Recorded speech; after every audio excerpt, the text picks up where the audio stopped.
Hello students, ఇవాళ మనం 15th September current affairs చూద్దాము. సో ఒకసారి 15th సెప్టెంబర్ కరెంట్ అఫైర్స్ చూసినట్టయితే ఫస్ట్ ఒక ఆర్టికల్ వచ్చింది. అదేంటి అంటే pendency continues to plague supreme court as case backlog hits all time high అని చెప్పేసి ఇక్కడ ఈ టాపిక్లో మనం జుడిషియల్ పెండెన్సీ గురించి మాట్లాడుకుందాము. సో ఫస్ట్ మనం చూసుకున్నట్టయితే ఇక్కడ judicial pendency serious structural challenge మన ఇండియన్ జుడిషియరీకి, లీగల్ సిస్టమ్కి.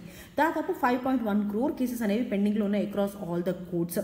మనకి ఆర్టికల్ 21 కింద రైట్ టు స్పీడీ జస్టిస్ అనేది ఉంది కదా, కానీ ఈ ఇన్ని క్రోర్స్ ఆఫ్ కేసెస్ పెండింగ్ ఉండడం వల్ల దిస్ ఈజ్ ఎట్ రిస్క్ అనమాట.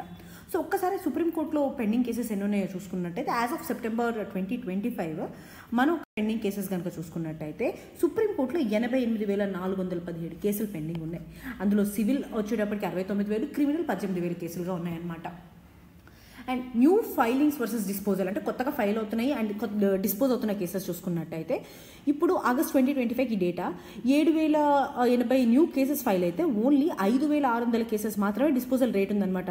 అంటే 80% మాత్రమే ఉంది. 2025 ఓవరాల్ ట్రెండ్ చూస్తేనే డిస్పోజల్ రేట్ ఓన్లీ 88% మాత్రమే ఉంది. అండ్ జుడిషియల్ స్ట్రెంత్ చూసుకుంటే ఫుల్ కెపాసిటీలో పనిచేస్తుంది supreme court, which is 34 judges, but we have a backlogs అనమాట. ఒకసారి కోర్ట్స్ అసలు ఈ పెండెన్సీకి రీజన్స్ ఏంటి అనేది చూద్దాము. సో ఫస్ట్ ఏంటి అంటే జుడిషియల్ వేకెన్సీస్. ఇప్పుడు మనం చూసుకున్నట్టయితే హైకోర్ట్స్లో 30% పోస్టులు అండ్ సబార్డినేట్స్ కోర్ట్స్లో 20% పోస్టులు వేకెంట్గా ఉన్నాయి. అండ్ అపాయింట్మెంట్స్ కూడా డిలే అవ్వడం ఫస్ట్ మేజర్ రీజన్. రెండోది వచ్చేటప్పటికి అవుట్డేటెడ్ ప్రొసీజర్స్ అండ్ ఫ్రీక్వెంట్ అడ్జాయిన్మెంట్స్. ఇప్పుడు మనకి ప్రొసీజర్స్ ఎక్కడ నుంచి చూసుకున్నాము, సిఆర్పిసి, సిపిసి నుంచి తీసుకున్నాం కదా. అఫ్కోర్స్ అవి భారతీయ న్యాయ సంహిత వాటిగా మారాయి, కానీ ప్రొసీజరల్ కాంప్లెక్సిటీస్ కానివ్వండి, ఆల్రెడీ ఆ ఐపీసీ సిఆర్పిసిలో ఉన్నటువంటివి మాత్రమే ఇందులో కూడా పెట్టడం జరిగింది. సో ప్రొసీజర్ కాంప్లెక్సిటీ అనేది తగ్గలేదు, లాంగ్ ట్రయల్స్ అనేవి ఇంకా దానివల్ల పెరుగుతూనే వచ్చాయన్నమాట. అండ్ ఇంకా చాలా కేసెస్లో నాట్ ఓన్లీ దిస్ శివ్ కాటెక్స్ కేసే కాదు, చాలా కేసెస్ సుప్రీంకోర్టు వీటి గురించి చెప్తూనే ఉంది, ప్రొసీజర్స్ అవుట్డేట్ అవుతాయి అని చెప్పేసి. Next government as biggest litigant. ఇక్కడ మనం చూసుకుంటే మొత్తం కేసులు కోర్టులకు వచ్చే వాటిలో 50% ఆఫ్ ద కేసులు మనకి గవర్నమెంట్ కేసులే ఉంటాయి.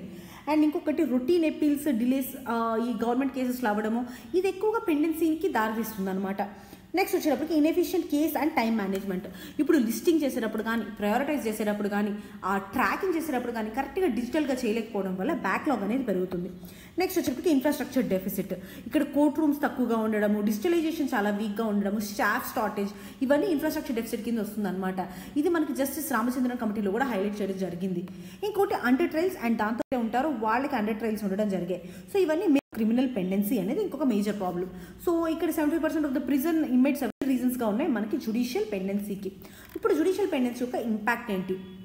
So scale of the problem చూసుకుంటే నేషనల్ జుడిషియల్ డేటా గ్రిడ్ ఇచ్చినటువంటి డేటా ప్రకారం 5 కోట్ల పెండింగ్ కేసెస్ ఆల్రెడీ చెప్పుకున్నాం మనం.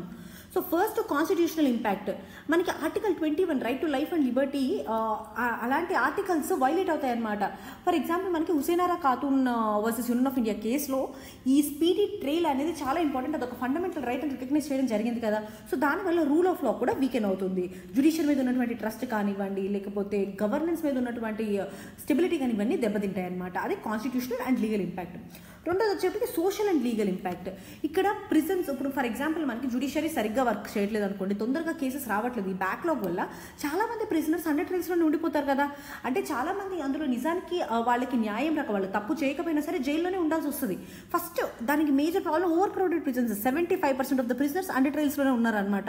ఇది హ్యూమన్ రైట్ వైలేషన్. నెక్స్ట్ వచ్చినప్పటికీ సోషల్ జస్టిస్ని డినై చేయడం.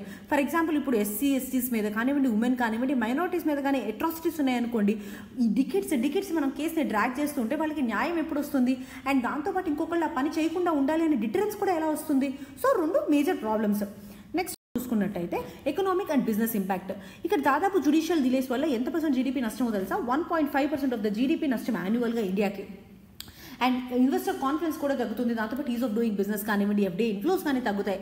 అట్లానే మనం చూసుకున్నట్టయితే ఈ స్టాల్డ్ ప్రాజెక్ట్స్ కానీ, కాంట్రాక్ట్ డిస్ప్యూట్స్ వల్ల కానివ్వండి, ఓవరాల్గా financial losses and job insecurity అనేది మనం అబ్జర్వ్ చేయొచ్చు. నెక్స్ట్ వచ్చేటప్పటికి పొలిటికల్ అండ్ అడ్మినిస్ట్రేటివ్ ఇంపాక్ట్. ఇక్కడ ఫస్ట్ ఆఫ్ ఆల్ పొలిటికల్ ఇంపాక్ట్లో ఎలక్షన్ డిస్ప్యూట్స్ అనమాట. సో ఇప్పుడు డిలే, ఈ రూలింగ్స్ ఏవైతే డిలే ఉండడం వల్ల ఏమవుతుంది అంటే మాల్ ప్రాక్టీసెస్ స్టార్ట్ అవుతాయి, డెమోక్రటిక్ లెజిటిమసీ అనేది దెబ్బతింటుంది. అండ్ దాంతో పాటుగా మనం చూసుకుంటే గవర్నెన్స్ పెరాలిసిస్, కరప్షన్ అనేవి పెరుగుతాయి. Next judicial and institutional impact. Quality judgements లేవు అనుకోండి, అప్పుడు ఏమవుతుంది, మనకి కేసు లోడ్ పెరిగిపోతూ ఉంటుంది. సో జుడిషియల్ రీజనింగ్ కెపాసిటీ తగ్గిపోతుంది అనమాట. మనకి ఓవరాల్గా ఈ ఇమ్తియాజ్ అహ్మద్ కేసులో కూడా సుప్రీంకోర్టు ఒక మాట చెప్పడం జరిగింది, ఇలా వర్క్ లోడ్ ఎక్కువ అవడం వల్ల జస్టిస్ యొక్క క్వాలిటీ ఎలా తగ్గుతుంది అని చెప్పేసి. దాంతోపాటు ట్రిబ్యునల్స్ ఒక బ్యాక్లాగ్స్, ఇక్కడ మనం చూసుకుంటే ట్యాక్స్ కానీ, ఎన్వైర్న్మెంట్ కానీ, సర్వీస్ ట్రిబ్యునల్స్ కానీ, వీళ్ళందరూ డెసిషన్స్ చాలా డిలే చేస్తారు. సో పాలసీ డెడ్ లాక్ అనేది మనం ఇక్కడ అబ్జర్వ్ చేయొచ్చు. నెక్స్ట్ మనం చూసుకున్నట్టయితే స్టెప్స్ ఏమేమి తీసుకున్నాం ఈ జ్యుడిషియల్ పెండెన్సీని బెటర్ చేయడానికి. First legislative and procedural reforms చూద్దాం. లెజిస్లేటివ్ పరంగా ఇది తీసుకొచ్చాం. ఫస్ట్ భారతీయ నాగరిక సురక్షా సంహిత BNS తీసుకొచ్చాం అనమాట. CRPCని ఇది రీప్లేస్ చేస్తూ వచ్చింది. సో టైం బౌండ్ ఇన్వెస్టిగేషన్ చేయాలి, అడ్జాయిన్మెంట్స్ని కట్ చేయాలి, FIRs అండ్ ఈ సమన్స్ అంటే ఇవన్నీ డిజిటల్గా చేయాలి అని చెప్పేసి చెప్తుంది ఈ భారతీయ నాగరిక సురక్షా సంహితలో. అండ్ ఇది 2023లో మనం ఎనాక్ట్ చేయడం జరిగింది. ఇది డిజిటలైజేషన్ అండ్ స్పీడీ ట్రయల్స్ని తీసుకొస్తుంది. అదే కాకుండా Gram Nyayalayas act, village level court rooms అనమాట ఇవి, సో దట్ జస్టిస్ అనేది రూరల్ ఏరియాస్ దాకా వెళ్ళడానికి. Next national mission for justice delivery and legal reforms, so delays తగ్గిస్తుంది, కేసు ఫ్లో అనేది ఇంప్రూవ్ చేస్తుంది. ఇది లెజిస్లేటివ్ పరంగా మనం చేస్తుంది. ఇన్స్టిట్యూషనల్ పరంగా మనం చేసింది ఏంటి అంటే first of all fast track courts and special courts తీసుకొచ్చారనమాట. ఫర్ ఎగ్జాంపుల్ ఇప్పుడు ఈనియస్ అఫెన్సెస్ ఉన్నాయనుకోండి, వాటి కోసం special courts, so trials accelerate చేయడము. నెక్స్ట్ వచ్చేప్పటికి ఆల్టర్నేట్ డిస్ప్యూట్ రిజల్యూషన్ మెకానిజమ్స్, అంటే లోక్ అదాలత్స్ కానివ్వండి, మీడియేషన్ కానివ్వండి, ఓవరాల్గా కోర్ట్ బర్డెన్ని తగ్గిస్తాయి ఈ alternate dispute resolution methods. Next వచ్చేటప్పటికి ఫర్ ఎగ్జాంపుల్ మనం చూసుకున్నట్టయితే పటేల్ ఇంజనీరింగ్ లిమిటెడ్ నెప్కో కేసులో supreme court pre litigation mediation important commercial కేసెస్లో అని చెప్పడం కూడా జరిగింది. అంటే ఆల్టర్నేట్ డిస్ప్యూట్ రిజల్యూషన్ యొక్క ఇంపార్టెన్స్ని చెప్పింది. నెక్స్ట్ టెక్నాలజికల్ పరంగా మనం తీసుకొచ్చినటువంటి ఇన్నోవేషన్స్. ఫస్ట్ వచ్చేటప్పటికి ఈ కోర్ట్స్ మిషన్ మోడ్ ప్రాజెక్ట్, ఇక్కడ ఈ ఫైలింగ్ కానివ్వండి, డిజిటల్ సమన్స్ కానివ్వండి, ఇవన్నీ ఎనేబుల్ చేస్తుంది. Video hearings, national judicial data grid, ఇవన్నీ ఉండడం వల్ల పెండెన్సీ అనేది ట్రాక్ చేయగలుగుతాము. రెండోది వచ్చేప్పటికి నేషనల్ జ్యుడిషియల్ డేటా గ్రిడ్, ఇది పబ్లిక్లీ యాక్సెసిబుల్ డాష్బోర్డ్ అనమాట, రియల్ టైం పెండెన్సీ అండ్ డిస్పోజల్స్ని ట్రాక్ చేయడానికి. నెక్స్ట్ వచ్చేటప్పటికి judicial monitoring and case law, supreme court directions and adjournments చూసుకున్నట్టయితే ఫ్రీక్వెంట్ అడ్జాయిన్మెంట్స్ని డిస్కరేజ్ చేస్తాయి డైరెక్షన్స్. అండ్ దాంతోపాటు అంటే సుప్రీంకోర్టు ఇచ్చినటువంటి డైరెక్షన్స్ ఏవైతే ఉన్నాయో ఫ్రీక్వెంట్ అడ్జాయిన్మెంట్స్ని డిస్కరేజ్ చేస్తున్నాయి. అండ్ దాంతోపాటు ఈ ట్రయల్ షెడ్యూలింగ్ ఉంది కదా, అందులో కూడా డిసిప్లిన్ ఎన్షూర్ చేయడానికి ఈ సుప్రీంకోర్టు డైరెక్షన్స్ ఇవ్వడం జరిగింది. ఎగ్జాంపుల్ మనకి ఈ షివ్ కార్టెక్స్ కేసులో కూడా మనకి ఈ అన్డ్యూ అడ్జాయిన్మెంట్స్ గురించి సుప్రీంకోర్టు చెప్పింది, ఇలాంటివి ఉండకూడదు అని చెప్పేసి. నెక్స్ట్ ఇంకొకటి సుమోటో ఇంటర్వెన్షన్స్ బై సుప్రీంకోర్టు అనమాట. కొన్ని క్రానిక్ పెండెన్సీ ఉన్నటువంటి కేసెస్ ఉంటాయి కదా, లైక్ PIL కానీ, క్రిమినల్ మ్యాటర్స్ కానీ, సుప్రీంకోర్టు తన చేతుల్లో తను తీసుకొని వాటన్నింటినీ డిస్పోజ్ చేసేస్తూ ఉంటుంది. ఇంకా రీసెంట్ మెజర్స్ ఏంటి అంటే summer recess reforms. CJI BR Gavai గారు పార్షియల్ వర్కింగ్ డేస్ అనేది ఇంట్రడ్యూస్ చేశారనమాట. అంటే 21 ఈ రీసెస్ టైంలో కూడా ఒక 21 బెంచెస్ పనిచేయాలి అని చెప్పేసి, అంటే సమ్మర్ వెకేషన్స్ ఉన్నా సరే. అండ్ జ్యుడిషియల్ అపాయింట్మెంట్స్ చూసుకున్నట్టయితే సక్సెస్ఫుల్ CJIs కానివ్వండి, సక్సెస్ఫుల్ CJIs మనకి చంద్రచూడ్ గారు, కన్నా గారు, గవాయ్ గారు అందరూ 0 ఆర్ మినిమల్ వేకెన్సీస్ కోసం ముందుగా ప్రెస్ చేయడం జరిగింది. అండ్ గవర్నమెంట్ కూడా ఈ కొలీజియం రికమెండేషన్స్ని ఫాస్ట్గా ప్రాసెస్ చేసింది వితిన్ 48 అవర్స్లో. సో ఇవన్నీ గవర్నమెంట్ ఆఫ్ ఇండియా తీసుకొచ్చిన ఇనిషియేటివ్స్ అండ్ సుప్రీంకోర్టుతో కలిపి. ఇంకా ఏం చేయొచ్చు, what could be the way forward? First వచ్చేటప్పటికి జ్యుడిషియల్ వేకెన్సీస్ని ఫిల్అప్ చేయాలి. అంటే కొలీజియం కానివ్వండి, గవర్నమెంట్కి కానివ్వండి, ఈ అపాయింట్మెంట్స్ చాలా ఫాస్ట్గా తీసుకురావాలి. అండ్ ఇంకోటి ప్రొసీజరల్ రిఫార్మ్స్, CPC, CRPC ఉన్నాయి కదా, వాటిని అమెండ్ చేసుకొని అడ్జాయిన్మెంట్స్ని మనం డిస్కరేజ్ చేయాలి. అండ్ ఇంకోటి మలిమత్ కమిటీ ఇచ్చినటువంటి రిఫార్మ్స్ని కూడా తీసుకురావాలన్నమాట. స్ట్రాంగ్ ట్రయల్ డిసిప్లిన్ ఉండాలి అని చెప్పేసి. నెక్స్ట్ వచ్చేటప్పటికి government litigation reforms, national litigation policy ఏదైతే గవర్నమెంట్ 2010లో తీసుకొచ్చిందో అలాంటి పాలసీస్ ఇంకా ముందు తీసుకురావాలి. So that minimum appeals and responsible litigation ఉండేలాగా. అండ్ దాంతోపాటు పెండెన్సీ ఆఫ్ ద కేసెస్లో గవర్నమెంట్ యొక్క తగ్గించాలి. నెక్స్ట్ వచ్చేటప్పటికి ఎక్స్పాండింగ్ ఈ courts and virtual hearings, hybrid హియరింగ్స్ని ఇన్స్టిట్యూషనలైజ్ చేయడము, digital evidence filing and AI based case list మేనేజ్మెంట్ని తీసుకురావాలి. నెక్స్ట్ వచ్చేటప్పటికి robust under trial reforms, bail not jail ప్రిన్సిపల్ని తీసుకురావాలన్నమాట. ఇది చంద్రచూడ్ గారు చెప్తారు, అంటే బెయిల్ ఇచ్చే అవకాశాన్ని ఎక్కువగా కల్పించాలి. అండ్ దాంతోపాటు ఇది అండర్ ట్రయల్స్కి మనకు హుసేనారా ఖాతూన్లో సుప్రీంకోర్టు చెప్పినటువంటి స్పిరిట్తో అలైన్డ్గా ఉంటుంది. నెక్స్ట్ వచ్చేటప్పటికి promoting ADR and mediation, mandatory pre litigation mediation అనేది ఉండాలి, అంటే కమర్షియల్ డిస్ప్యూట్స్లో స్పెసిఫిక్గా, సో దట్ కోర్ట్ యొక్క బర్డెన్ అనేది తగ్గుతుంది. అండ్ కొన్ని స్టేట్స్ బెస్ట్ ప్రాక్టీసెస్ చేశాయన్నమాట. ఫర్ ఎగ్జాంపుల్ గుజరాత్లో ఈవినింగ్ కోర్ట్స్ ఉంటాయి, అంటే కోర్ట్స్ కంప్లీట్గా 5 o'clock 4 o'clock క్లోజ్ చేయకుండా ఈవినింగ్ కోర్ట్స్ ఉండడము, తెలంగాణ పేపర్లెస్ కోర్ట్స్ ఉండడము. సో ఇవన్నీ they come under this. Next వచ్చేటప్పటికి పెండెన్సీ ఇది pendency is not a statics, ఇది డిలైడ్ జస్టిస్ ఉంది కదా, డిలైడ్ జస్టిస్ యొక్క ఇట్స్ ఎ రిఫ్లెక్షన్ అనమాట. సో దాట్ ఒక రూల్ ఆఫ్ లా మీద ఫెయిత్ ఉండాలన్నా సరే, జ్యుడిషియరీ మీద ఫెయిత్ ఉండాలన్నా సరే, ఈ పెండెన్సీని మనం ట్యాకిల్ చేయాల్సి ఉంటుంది. జస్టిస్ అనేది it should be service to the people అనమాట. సో ఇది మన ఫస్ట్ ఆర్టికల్. సెకండ్ ఆర్టికల్ వచ్చేటప్పటికి మనకి how serious is the global plastic pollution crisis. ఇందులో గ్లోబల్ ప్లాస్టిక్ పొల్యూషన్ గురించి, దాని క్రైసిస్ గురించి మనకు చెప్పడం జరిగిందనమాట. సో బేసిక్గా first of all plastic pollution అంటే ఏంటి, non biodegradable and synthetic elements ఉంటాయి కదా, అవి అక్యుములేట్ అవ్వడాన్ని మనం ప్లాస్టిక్ పొల్యూషన్గా చెప్తాము. ఓవరాల్గా గ్లోబల్గా ప్లాస్టిక్ పొల్యూషన్ ఒక క్రైసిస్ చూసుకున్నట్టయితే, సో గ్లోబల్గానే ప్లాస్టిక్ కన్సంప్షన్ అనేది సర్జ్ అయింది. అండ్ దాంతోపాటు ప్రొడక్షన్ అనేది దాదాపు 460 మిలియన్కి పెరిగింది. సో దాదాపు 352 మిలియన్ టన్స్ ఆఫ్ వేస్ట్ అనేది జనరేట్ చేస్తున్నాము. In 2024 alone 500 million tons of plastic వేస్ట్ని ప్రొడ్యూస్ చేసాం మనం. అండ్ దాంట్లో 400 మిలియన్ టన్స్ వేస్ట్గానే ఉండిపోయింది అనమాట.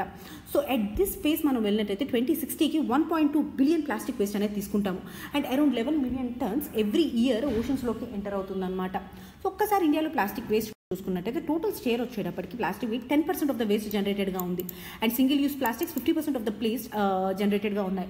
అండ్ రీసైక్లింగ్ రేట్స్ చూసుకున్నట్టయితే 60% ఆఫ్ ప్లాస్టిక్ వేస్ట్ రీసైకిల్ చేస్తున్నాము, 70% is registered facilities and 30% informal సెక్టర్లో ఉందన్నమాట. ఇండియా చూసుకున్నట్టయితే world's largest plastic polluter, emitting 9.3 million tons annually. And 20% of the global plastic ఎమిషన్స్ని ఎమిట్ చేస్తూ ఉంటుంది. ఒక్కసారి ఈ ప్లాస్టిక్ పొల్యూషన్కి రీజన్స్ చూసుకున్నట్టయితే first the demographic pressure and consumption surge. ఇక్కడ పాపులేషన్ పెరగడము అండ్ దాంతోపాటు ఈ ప్లాస్టిక్ కన్సంప్షన్ అనేది ఎస్కలేట్ అవుతుంది అండ్ వేస్ట్ జనరేషన్ కూడా బాగా పెరుగుతుంది. అండ్ దాంతోపాటు which is couple with acceleration of urbanisation. So ఈ ప్లాస్టిక్ ప్రొడక్ట్స్ యొక్క డిమాండ్ పెరుగుతుంది, ప్యాకింగ్ మెటీరియల్స్ డిమాండ్ పెరుగుతుంది. సో ఓవరాల్గా ఇండియన్ హౌస్ హోల్డ్స్ దాదాపు 120 మిలియన్ ప్లాస్టిక్ మిల్క్ పౌచెస్ని మనం డిస్కార్డ్ చేస్తాం అనమాట, సింగిల్ యూస్ ప్యాకెట్స్ని.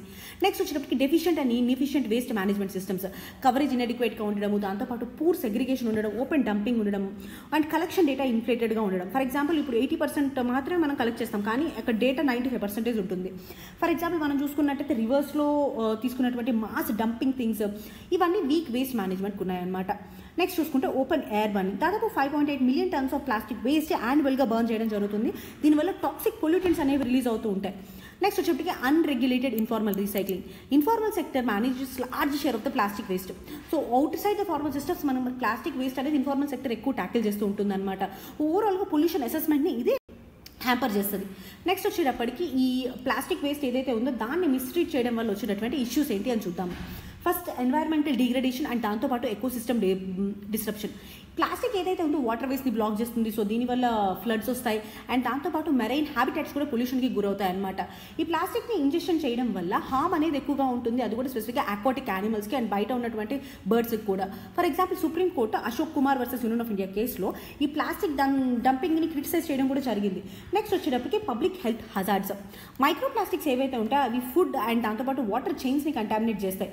మనం ఇంకా చూసుకున్నట్టయితే లాంగ్ టర్మ్ హెల్త్ రిస్క్స్ ఉంటాయి అన్నమాట వీటి వల్ల. అండ్ దాంతోపాటు ప్లాస్టిక్ వేస్ట్ వల్ల డిసీజ్ వెక్టర్స్ అంటే డెంగ్యూ కానీ మలేరియా కానివ్వండి వీటి అన్నిటికీ వచ్చేటటువంటి అవకాశం ఉంటుంది. It will be A breeding ground. And ఈ ప్లాస్టిక్ని బర్న్ చేయడం వల్ల they lead to the respiratory problems. Next ఒకసారి మనం ఎకనామిక్ లాసెస్ చూసుకున్నట్టయితే దాదాపు 113 బిలియన్ మెటీరియల్ వాల్యూ అనేది మనం లాస్ అవుతాం బై 2030 ఈ uncollected and recycle plastic. Next వచ్చేటప్పటికి ఈ కామర్స్. స్పెసిఫిక్గా ఈ ర్యాపిడ్గా ఈ కామర్స్ గ్రోత్ అవ్వడం అంటే 25% యాన్యువల్గా గ్రోత్ అవ్వడం వల్ల ఈ ప్యాకింగ్ వేస్ట్ అనేది ఎక్కువైపోయింది. ఓవరాల్గా నేషనల్ ప్యాకింగ్ వేస్ట్లో చూసుకుంటే ఈ కామర్స్ నుంచి 10% వస్తుందన్నమాట. నెక్స్ట్ మనం చూసుకుంటే regulatory and enforcement deficiency, week enforcement of the rules కానివ్వండి, ఎక్స్టెండెడ్ ప్రొడ్యూసర్ రెస్పాన్సిబిలిటీ వీక్గా ఉండడం కానీ one of the major problem. దాదాపు 30% ఆఫ్ ప్రోడక్ట్స్ మాత్రమే ఈపీఆర్ టార్గెట్స్కి అప్లై అవుతాయి. నెక్స్ట్ వచ్చేటప్పటికి మనకి మైక్రో ప్లాస్టిక్ కంటామినేషన్ అగ్రికల్చర్. ఈ ప్లాస్టిక్ని ఫార్మింగ్లో ఎక్కువ యూజ్ చేయడం వల్ల కానివ్వండి, వేస్ట్ వాటర్ ట్రీట్మెంట్ సరిగ్గా చేయకపోవడం వల్ల ఈ మైక్రో ప్లాస్టిక్స్ ఏవైతే ఉంటాయో అవి సాయిల్స్లో అక్యుములేట్ అవుతాయి, దాంతోపాటు వాటర్ సిస్టమ్స్లోకి వెళ్ళిపోతాయి. సో ఓవరాల్గా సాయిల్ హెల్త్ థ్రెటన్ అవుతుంది అండ్ దాంతోపాటుగా వాటర్ యొక్క హెల్త్, ఫుడ్ సేఫ్టీ కూడా థ్రెటన్ అవుతాయి. నెక్స్ట్ వచ్చేటప్పటికి technological and infrastructure deficits. Segregation సరిగ్గా లేకపోవడము, రీసైక్లింగ్ సరిగ్గా లేకపోవడము, అడ్వాన్స్డ్ టెక్నాలజీస్ లేకపోవడం వల్ల waste processing and waste management అనేది సరిగ్గా జరగట్లేదు అనమాట. ఆఫ్ ఇండియా దీనికోసం తీసుకున్నటువంటి మెజర్స్ ఏంటి అంటే first of all plastic waste management rules 2021 specific single use ప్లాస్టిక్స్ని బ్యాన్ చేస్తాము అండ్ దాంతోపాటు EPR based collection and management అనేది ఇందులో ప్లాన్ చేస్తాము. ప్లాస్టిక్ బ్యాగ్ యొక్క థిక్నెస్ కూడా దీన్ని తగ్గించడం జరిగిందనమాట. అంటే స్పెసిఫిక్గా 120 మైక్రాన్స్ కన్నా ఎక్కువ ఉండకుండా ఉండేటట్టుగా. నెక్స్ట్ చూసుకున్నట్టయితే plastic waste management amendment rules 2022. So బేసిక్గా ఈ రూల్స్ గురించి మనం చూసుకున్నట్టయితే మ్యాండేటరీ ఈపీఆర్ టార్గెట్స్ ఉన్నాయి రీసైక్లింగ్కి, రీయూస్కి, రీసైకిల్డ్ కంటెంట్కి. అండ్ దాంతోపాటు పొల్యూటర్స్ పే ప్రిన్సిపల్ కింద ఎన్వైర్మెంటల్ కాంపెన్సేషన్ కూడా ఉంది. సర్క్యులర్ ఎకానమీని స్ట్రెంథెన్ చేస్తున్నాయన్నమాట. నెక్స్ట్ వచ్చేటప్పటికి ప్లాస్టిక్ వేస్ట్ మేనేజ్మెంట్ రూల్స్ 2024 ఈ ఇంపోర్టర్, ప్రొడ్యూసర్ అనేటటువంటి డెఫినేషన్స్ని ఎక్స్పాండ్ చేయడం జరిగింది. And CPCB certification and strict labelling అనేది ఈ రూల్స్ కింద ఇవ్వడం జరిగిందనమాట. అంటే ఏవైతే కంపోస్టబుల్ అండ్ బయోడిగ్రేడబుల్ ప్లాస్టిక్స్ ఉంటాయో అండ్ దాంతోపాటు ప్రీ కన్స్యూమర్ ప్లాస్టిక్ వేస్ట్ని రిపోర్ట్ చేయడము, కాంపోస్టబిలిటీ అండ్ బయోడిగ్రేడబిలిటీ స్టాండర్డ్స్ ఇవ్వడం జరిగింది ఇందులో. అండ్ దాంతోపాటు ఇంకొక యాక్ట్ వచ్చింది, అదే mandatory jute packaging act 2010. So ఇందులో జూట్ ప్యాకేజింగ్ అంటే స్పెసిఫిక్ కమోడిటీస్కి ప్లాస్టిక్ పొల్యూషన్ తగ్గించుకుంటూ జూట్ని యూజ్ చేసేటట్టుగా తీసుకున్నటువంటి యాక్ట్ అనమాట. నెక్స్ట్ ఇంకోటి కొన్ని మిషన్ బేస్డ్ ఇంటర్వెన్షన్స్ ఉన్నాయి. For example Swachh Bharat machine urban, అందులో 3R ప్రిన్సిపల్ వాడతారు. అదేంటి అంటే రీయూజ్, రిడ్యూస్, రీసైకిల్ అని చెప్పేసి. సో దట్ సోర్స్లోనే ప్లాస్టిక్ని సెగ్రిగేట్ చేయడం, సిటిజన్ ఒక ఎంగేజ్మెంట్ ఉండడం అండ్ ప్లాస్టిక్ రూట్స్ లాంటి ఇన్నోవేటివ్ కాన్సెప్ట్స్ ఇందులో ప్రమోట్ చేయడం జరుగుతుంది. నెక్స్ట్ వచ్చేటప్పటికి ఇన్నోవేటివ్ ప్రాజెక్ట్ లీపాన్ అంటే మల్టీ లేయర్ ప్లాస్టిక్స్ ఉంటాయి కదా, వాటిని కన్వర్ట్ చేయడం అంటే చిప్ బోర్డ్స్ లాగా, డ్యూరబుల్ ప్లాస్టిక్స్ లాగా. అండ్ ఇంకా UN ప్లాస్టిక్ కలెక్టివ్ అనమాట, grass roots movement single use plastic అగెనెస్ట్గా. అండ్ కేరళలో స్పెసిఫిక్గా 10,000 హౌస్ హోల్డ్స్ని ఈ ప్లాస్టిక్ ఫ్రీ ఆల్టర్నేటివ్స్ వాడేట్టుగా ట్రైన్ చేయడం జరిగింది. And GloLitter partnership projects, multi stake holder ఎఫర్ట్తో దీన్ని తీసుకొచ్చామన్నమాట, కలెక్షన్, సెగ్రిగేషన్ అండ్ రీసైకిల్ కోసం అని చెప్పేసి. నెక్స్ట్ ఒకసారి ఈ ప్లాస్టిక్ వేస్ట్కి వే ఫార్వర్డ్ చూసినట్టయితే ఇంక్లూజివ్ వేస్ట్ కలెక్షన్ని మనం ముందుకు తీసుకురావాలి. అంటే rural and peri urban areas ఉంటాయి కదా, వాటిలో కవరేజ్ పెంచడము. అండ్ ఇన్ఫార్మల్ వేస్ట్ పికర్స్ ఉంటారు కదా, వాళ్ళని ఫార్మల్ చేంజ్లోకి తీసుకురావడం, ఇది ఫస్ట్ మేజర్ థింగ్. సెకండ్ వచ్చేటప్పటికి ఓపెన్ బర్నింగ్ని బ్యాన్ చేయడం అండ్ సేఫ్ డిస్పోజల్ని తీసుకురావడం అనమాట. ఓపెన్ ఎయిర్ ప్లాస్టిక్ బర్నింగ్ ఉంటుంది కదా, దాన్ని స్ట్రిక్ట్గా ప్రొహిబిట్ చేయాలి. అండ్ దాంతోపాటు వేస్ట్ నుంచి ఎనర్జీ తీసుకొచ్చేటటువంటి ప్రాక్టీసెస్ ఉంటాయి కదా, and sanitary land fills, so ఇలాంటివి తీసుకురాగలగాలి. Next invest in smart infrastructure and technology, modern segregation కానీ, రీసైక్లింగ్ కానివ్వండి, పైరోలైసిస్ ఫెసిలిటీస్ కానీ, ఇవన్నీ తీసుకురావడము. And IT enable smart bills తీసుకురావడం, AI బేస్డ్ సార్టింగ్, సో ఇవన్నీ టెక్నాలజికల్ అడ్వాన్స్మెంట్స్ని తీసుకురావాలి. అండ్ ఇంకోటి national wide awareness and circular economy campaigns, plastic free life styles ఎలా ఉండాలనేది ప్రమోట్ చేయడం, మల్టీలింగ్వల్ ఎడ్యుకేషన్ ఇవ్వడము, యూత్ ఇన్నోవేట్ చేసేటటువంటి అవకాశాన్ని కల్పించడం చేయాలన్నమాట.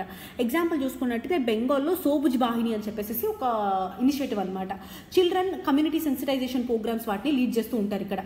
నెక్స్ట్ వచ్చేటప్పటికి మనకి promote circular economy and market interventions, ఇక్కడ రీసైకిలబిలిటీ, రెడ్యూసబిలిటీ వీటన్నిటిని మనం ఫెసిలిటేట్ చేయాల్సి ఉంటుంది. ఫర్ ఎగ్జాంపుల్ నైజీరియాలో చూసుకున్నట్టయితే ఇన్ఫార్మల్ కలెక్టర్స్ వల్ల నైజీరియాలో దాదాపు 48.31 మిలియన్ ప్లాస్టిక్ బాటిల్ మార్కెట్ అనేది పెరిగిందనమాట.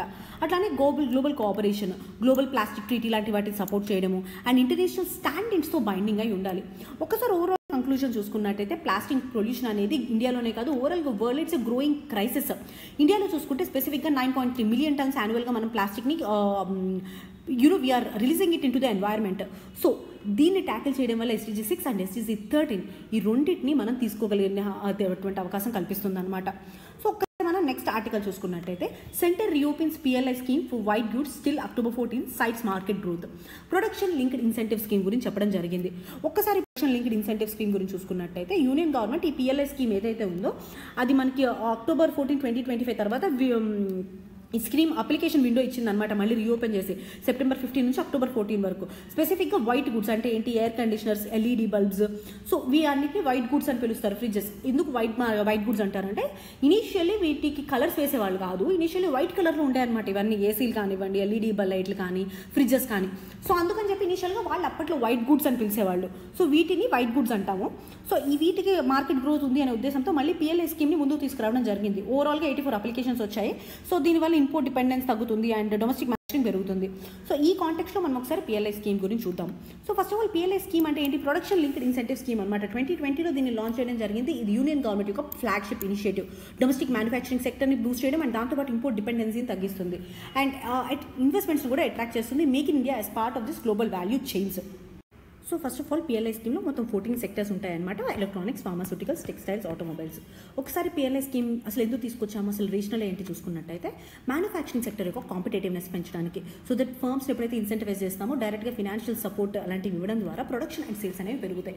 అండ్ దాంతోపాటు స్పెసిఫిక్గా ఇంపోర్ట్ డిపెండెన్సీ తగ్గించడానికి అనమాట. డొమెస్టిక్ ప్రొడక్షన్ పెరిగినప్పుడు ఏమవుతుంది అంటే mobile phones, APIs, solar PV models ఇవన్నీ ఉంటాయి కదా, వాటి యొక్క ఇంపోర్ట్స్ అనేది డిపెండెన్స్ తగ్గుతుంది. నెక్స్ట్ వచ్చేటప్పుడు దాంతోపాటు FDI అండ్ టెక్నాలజీ ట్రాన్స్ఫర్ని పెంచడం, సో ఇన్వెస్టర్స్కి కాన్ఫిడెన్స్ పెంచడం, గ్లోబల్ ప్లేయర్స్ని మనం ఇంట్రడ్యూస్ చేయడం అవుతుందన్నమాట మ్యానుఫ్యాక్చరింగ్ బేసెస్లోకి ఇండియాలో. దాంతోపాటు ఎంప్లాయ్మెంట్ జనరేట్ చేయడం, లేబర్ సెన్సిటివ్ సెక్టర్స్ ఉంటాయి కదా, లేబర్ ఇంటెన్సివ్ సెక్టర్స్, టెక్స్టైల్స్ కానీ, ఫుడ్ ప్రాసెసింగ్ కానీ, ఇలాంటి వాటిలో టార్గెటెడ్ అప్రోచ్ ఇవ్వడం వల్ల మనకి ఇది ఇంకా ముందుకెళ్తుంది. నెక్స్ట్ వచ్చేటప్పుడు మనకి Atmanirbhar Bharat and export promotion, so స్పెసిఫిక్గా ఇండియాను ఒక మ్యానుఫ్యాక్చర్ హబ్ లాగా ప్రమోట్ చేయడం. సో ఒక్కసారి PLI యొక్క ఈవెంట్స్ మనం చూసుకున్నట్టయితే ఎలక్ట్రానిక్స్ అండ్ మొబైల్ సెక్టర్లో యాపిల్ కానీ, సామ్సంగ్ కానీ చాలా ఫర్మ్స్ మ్యానుఫ్యాక్చరింగ్ పెట్టాయి ఇండియాలో. అండ్ మొబైల్ ఫోన్ ఎక్స్పోర్ట్స్ దాదాపు 10 బిలియన్ మార్క్ క్రాస్ చేసింది 2023లో. ఫార్మాస్యూటికల్ చూసుకున్నట్టయితే ఈ డొమెస్టిక్గా API market bulk tug manufacturing ఉంది కదా, దాన్ని బూస్ట్ చేసింది. అండ్ చైనా మీద మన రిలయన్స్ కూడా తగ్గిందనమాట. Next renewable energy, solar module manufacturing కానివ్వండి, లేదా గుజరాత్లో కానీ, తమిళనాడులో ఇన్వెస్ట్మెంట్స్ చూసుకున్నట్టయితే మనకు అర్థమవుతుంది రెన్యూబుల్ ఎనర్జీ కూడా మనం చాలా ముందు తీసుకెళ్ళాము. అండ్ ఎంప్లాయ్మెంట్ అండ్ ఇన్వెన్షన్స్ చూసుకున్నట్టయితే గవర్నమెంట్స్ దాదాపు 6.8 lakh crore ఎక్స్పెక్టెడ్ ఇన్వెస్ట్మెంట్ చూస్తుంది అండ్ 60 lakh జాబ్స్ యొక్క క్రియేషన్ చూస్తుంది. నెక్స్ట్ ఎక్స్పోర్ట్స్ చూసుకుంటే ఎలక్ట్రానిక్ ఎక్స్పోర్ట్స్ రైజ్ అయ్యాయి అండ్ ఓవరాల్గా ఇండియా యొక్క మర్చెంటైల్ ఎక్స్పోర్ట్స్ ఉంటాయి కదా, అవి 400 బిలియన్ మార్క్ని సర్పాస్ చేయడం. నెక్స్ట్ ఒక్కసారి challenges and scope for improvement. First కొన్ని సెక్టర్స్ మనం చూసుకున్నట్టయితే టెక్స్టైల్స్, స్పెషాలిటీ స్టీల్, ఇవన్నీ అప్రూవల్స్ అండ్ రోల్ అవుట్స్ ఇష్యూస్లో there are some delays in implementation. Next వచ్చేటప్పటికి ఎంఎస్ఎంఈ యొక్క పార్టిసిపేషన్ వీక్గా ఉండడము. ఈ scheme large corporates and smaller ఫర్మ్స్ని సైడ్ లైన్ చేసేసేసి లార్జ్ కార్పొరేట్స్ని ఎక్కువగా బెనిఫిట్ చేస్తూ ఉంటుందన్నమాట. సర్టెన్ సెక్టర్స్లో ఓవర్ కాన్సన్ట్రేషన్ ఉండడం, అంటే mobile phones large share of ఇన్సెంటివ్స్ని తీసుకుంటున్నాయి అండ్ డైవర్సిఫికేషన్ అనేది ఇంకా కావాలి. దాంతోపాటు కంప్లైన్స్ మ్యాటర్స్ అనమాట. ఇక్కడ చూసుకున్నట్టయితే డిస్బర్స్మెంట్ ఏదైతే ఈ పిఎల్ఐ స్కీమ్ నుంచి ఇవ్వాల్సి ఉంటుందో అది రిజిడ్ వెరిఫికేషన్ ప్రాసెస్ తర్వాత మాత్రమే రావడం జరుగుతుంది. నెక్స్ట్ వచ్చేప్పటికి ప్రొటెక్షనిజం రైజ్ అవ్వడం, అంటే ఎక్సెసివ్గా డొమెస్టిక్ సబ్స్టిట్యూషన్ అండ్ కాంపిటేటివ్నెస్ని రెడ్యూస్ చేసుకోవడం వల్ల ఓవరాల్గా ఇది ఎక్స్పోర్ట్ ఓరియంటెడ్గా ఉండేటటువంటి అవకాశం తగ్గింది. నెక్స్ట్ వచ్చేటప్పటికి వే ఫార్వర్డ్ ఏంటి, దీనికి ఏం చేయొచ్చు? First of all inclusive growth. ఇక్కడ మనం చూసుకున్నట్టయితే ఇంక్లూజివ్ అప్రోచ్లో బేసిక్గా ఎంఎస్ఎంఈస్ని, స్టార్టప్స్ని వాళ్ళ ఎలిజిబిలిటీ థ్రెష్ హోల్డ్స్ తగ్గించడం వల్ల వాటన్నిటిని మనం ఇంక్లూడ్ చేయగలుగుతాము. అండ్ నెక్స్ట్ వచ్చేటప్పటికి ప్రొసీజర్ని స్ట్రీమ్లైన్ చేయడము, స్పెసిఫిక్గా ఇప్పుడు కంప్లైన్స్ బర్డెన్స్ కానివ్వండి, డిస్బర్సల్ ఇన్సెంటివ్స్ కానివ్వండి, కంప్లైన్స్ బర్డెన్స్ తగ్గించడము, డిస్బర్సల్ ఇన్సెంటివ్స్ ఏవైతే వాటిని పెంచడం వల్ల ప్రొసీజర్ స్ట్రీమ్లైన్ చేయగలుగుతాము. అండ్ సెక్టోరల్ ఎలొకేషన్, స్పెసిఫిక్గా green tech, semi conductors, EVs, medical devices, వీటి యొక్క బ్యాలెన్స్డ్ సెక్టోరల్ ఎలొకేషన్ అనేది మనం అబ్జర్వ్ చేయొచ్చు. నెక్స్ట్ వచ్చేటప్పటికి ఎక్స్పోర్ట్ ఓరియంటేషన్. ఈ ఇన్సెంటివ్స్ ఏవైతే ఉంటాయో కాంపిటేటివ్నెస్ అండ్ దాంతోపాటు క్వాలిటీ స్టాండర్డ్స్ని మీట్ అయినప్పుడు ఇంకా మంచి ఇన్సెంటివ్స్ ఇవ్వడం వల్ల సేల్స్ అనేవి పెరుగుతాయి, డొమెస్టిక్ సేల్సే కాకుండా ఇంటర్నేషనల్గా కూడా. అండ్ దాంతోపాటు పీరియాడిక్ రివ్యూ అనమాట, independent monitoring, mid course corrections చేయడం వల్ల మిస్యూజ్ ఓవర్ యూజ్ అనేవి తగ్గే అవకాశం ఉంటుంది. ఇది వాట్ ద వే ఫార్వర్డ్. ఒక్కసారి ఓవరాల్గా చూసుకుంటే పిఎల్ఐ స్కీమ్ ఇండియా యొక్క పాలసీని ట్రాన్స్ఫర్మేషనల్ అప్రోచ్ ఇచ్చిందనమాట, అది కూడా మ్యానుఫ్యాక్చరింగ్ సెక్టర్లో. సో మనం ఎలక్ట్రానిక్స్, ఫార్మా, రెన్యూబుల్స్లో ఈ గెయిన్స్ అనేవి చూసాం, కానీ ఇంక్లూజివిటీ కానీ, ఎఫిషియన్సీ కానీ, ఎక్స్పోర్ట్ కాంపిటేటివ్నెస్ కానీ ఇంకా ముందుకు తీసుకురావాల్సి ఉంటుంది. ఓవరాల్గా make in India for the world అనే పొటెన్షియల్ని మనం పిఎల్ఐ ద్వారా సాకారం చేసుకోవచ్చు. సో ఇది ఇవాల్టి important current affairs, 3 mains level topics. మీకు నచ్చినట్టయితే please like it. Thank you so much for hearing with us.